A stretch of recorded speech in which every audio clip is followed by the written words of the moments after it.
খবরটা শোনার পরে আমরা শোকাহত ছিলাম, আমরা নিস্তব্ধ হয়ে গেছি নিজের জীবনে।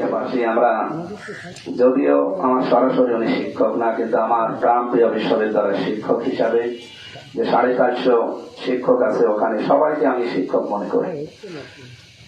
সেই হিসাবে খবরটা শোনার পরে আমরা শোকাহত ছিলাম, আমরা নিস্তব্ধ হয়ে গেছি নিজের জীবন থেকে। আমরা সরকারের কাছে আহ্বান জানাবো আগামীতে এই বিচারহীনতা বন্ধ করা লাগবে, নয়তো এটা আবার হবে।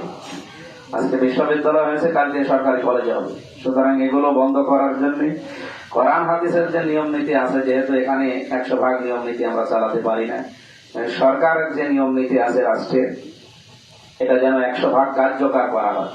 যে যে অপরাধী তাকে ওই পরিমাণ শাস্তির আওতায় নিয়ে এসে দ্রুত সময়ের ভেতরে কার্যকর না করলে এটা আমাদের চোখে আবার দেখা লাগবে।